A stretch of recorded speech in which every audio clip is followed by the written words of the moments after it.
Materi kali ini adalah prinsip dan nilai anti korupsi oleh Nur Sakinah. 4.1 Pendahuluan. Pendidikan anti korupsi sangat urgen diberikan di perguruan tinggi, mengingat begitu banyak dan kuatnya kerusakan yang diakibatkan oleh sikap dan tindakan korupsi di dalam keluarga, masyarakat, dan bangsa. Namun secara khusus di Indonesia, korupsi sangat sulit diberantas dan sangat membahayakan bila diabaikan atau dipandang remeh. Wicipto Setiadi mengemukakan bahwa korupsi diumpamakan seperti penyakit kanker yang sulit disembuhkan tetapi terus menggerogoti menurut Wicipto Setiadi 2018. Nadri Taja dan Helmi Aziz tahun 2016 mengemukakan bahwa tindakan korupsi di Indonesia sudah sampai pada taraf akut.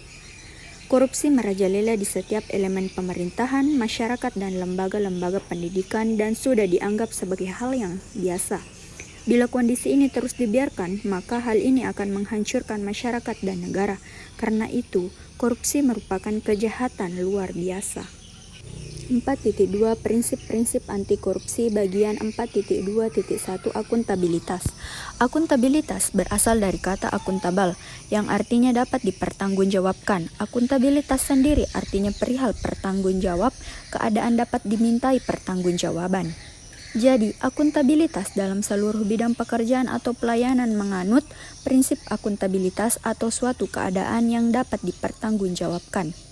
Dalam konteks pemerintahan dan organisasi apapun itu, prinsip akuntabilitas sangat diperlukan untuk menjadikannya sebagai pemerintahan atau organisasi yang memiliki tata kelola yang baik. Semua yang terkandung dalam pemerintahan seperti kebijakan, sikap, dan perilaku dalam melakukan tugas pokok, fungsi, peranan, dan kewenangan yang diberikan kepadanya harus dapat dipertanggungjawabkan kepada masyarakat. Prinsip transparansi menjadi penjamin atau pengendali atas seluruh proses dinamika struktural kelembagaan yang memperlihatkan pengutamaan kepercayaan yang didukung oleh keterbukaan dan kejujuran. Secara khusus dalam pendidikan anti korupsi bagi mahasiswa, mereka membutuhkan pola atau contoh nyata dalam hal kepercayaan, keterbukaan, dan kejujuran yang mereka dapat jadikan pedoman dalam melaksanakan fungsi mereka di tengah-tengah masyarakat. Nah, mahasiswa harus mendapatkan pembelajaran dalam hal proses penyusunan anggaran, penentuan kegiatan, pembahasan, pengawasan, dan evaluasi di mana di dalamnya mereka mampu menerapkan prinsip transparansi menurut Nanang T. Puspito dan kawan-kawan tahun 2011. Bagian 4.2.3 Kewajaran. Prinsip kewajaran adalah prinsip yang berusaha mencegah adanya ketidakwajaran dalam proses penyusunan anggaran program seperti penggelembungan anggaran atau hal-hal yang tidak wajar lainnya.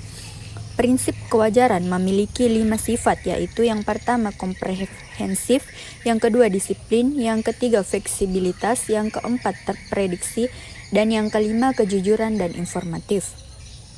Salah satu contoh kewajaran adalah pemerintah mengharuskan para pejabat publik untuk melaporkan dan mengumumkan jumlah harta yang dimiliki sebelum menjabat dan sesudah menjabat. Masyarakat dapat mengawasi beberapa besar kewajaran jumlah harta yang dipunyai setelah selesai menjabat.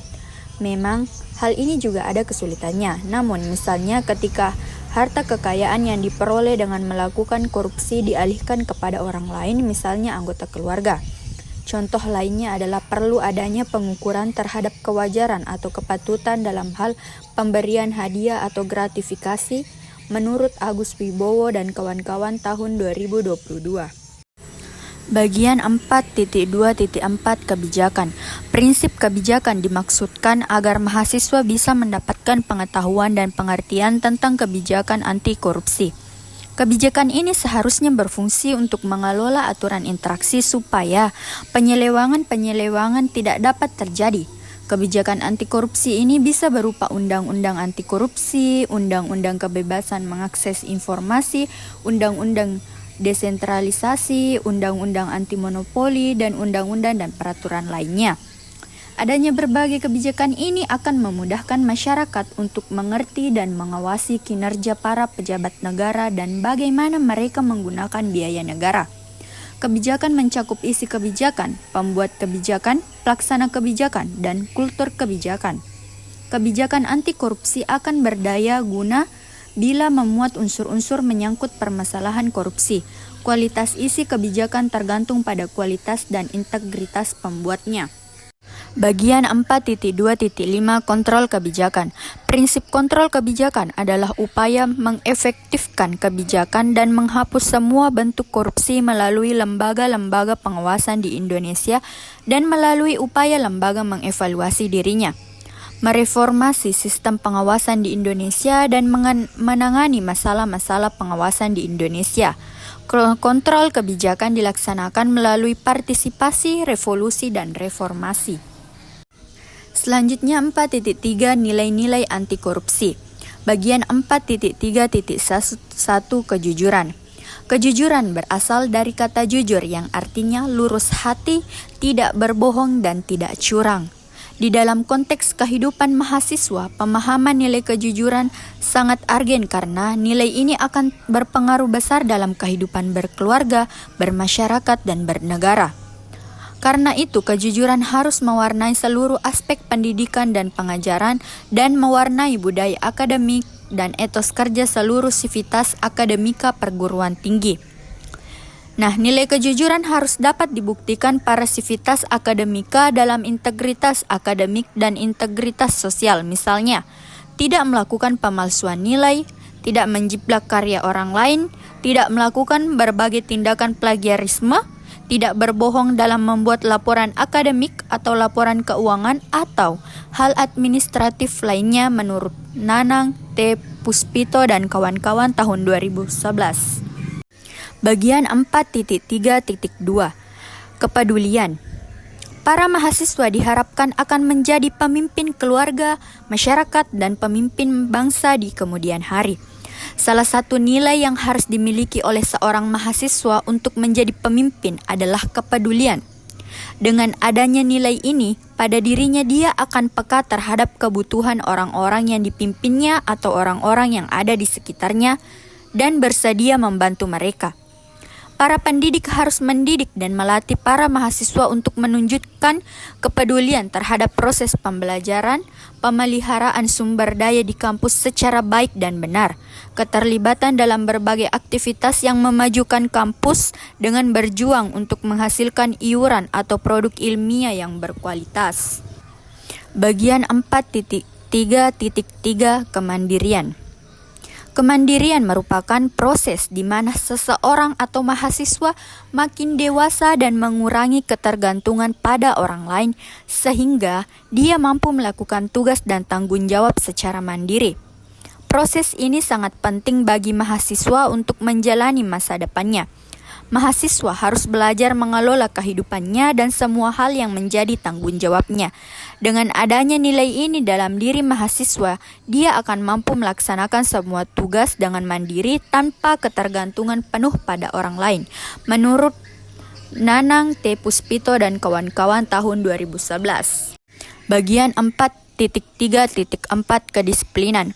Kedisiplinan berasal dari kata disiplin. Menurut KBBI, disiplin artinya ketaatan atau kepatuhan kepada peraturan, tata tertib, dan sebagainya. Kedisiplinan mahasiswa dapat dilihat dari kemampuannya dalam memanfaatkan waktu sebaik mungkin untuk mengerjakan tugas akademik dan non-akademik. Dengan cara ini, dia dapat hidup secara efektif dan efisien. Nilai ini akan menolong mahasiswa dalam mendapatkan kepercayaan dalam menempati jabatan atau tugas yang lebih besar di lingkungan pekerjaan dan masyarakat. Karena itu, dosen-dosen bertanggung jawab dalam membimbing mahasiswa untuk hidup berdisiplin yang didasarkan pada kasih sayang. Banyak cara yang dapat dilakukan oleh para dosen, yaitu dengan membimbing mereka untuk melakukan perbuatan-perbuatan baik, menunjukkan keteladanan, dan mengelola waktunya untuk belajar di rumah, melaksanakan peraturan akademik dan non-akademik. Bagian 4.3.5 Tanggung jawab.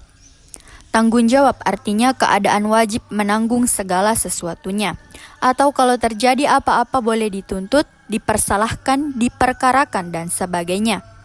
Mahasiswa yang membiasakan diri untuk bertanggung jawab akan berkembang menjadi manusia yang selalu berusaha melaksanakan tugas apapun dengan sebaik mungkin. Orang yang bertanggung jawab akan menolak kinerja yang merusak atau merugikan orang lain.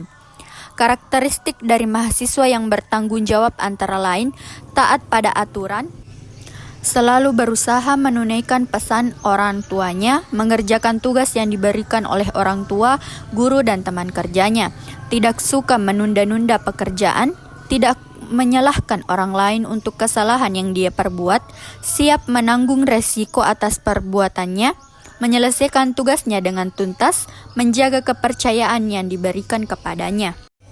Bagian 4.3.6 Kerja keras. Mahasiswa yang memiliki nilai kerja keras dalam dirinya, dia akan menunjukkan sifat-sifat yang tekun, kemauan yang kuat, daya tahan, daya kerja, pendirian, keberanian, ketabahan, keteguhan, dan pantang mundur. Bekerja keras mutlak ada bagi orang-orang yang bekerja dengan target. Pekerja keras sangat menghargai proses dan hasil yang sewajarnya dan secara sungguh-sungguh, bukan secara jalan pintas.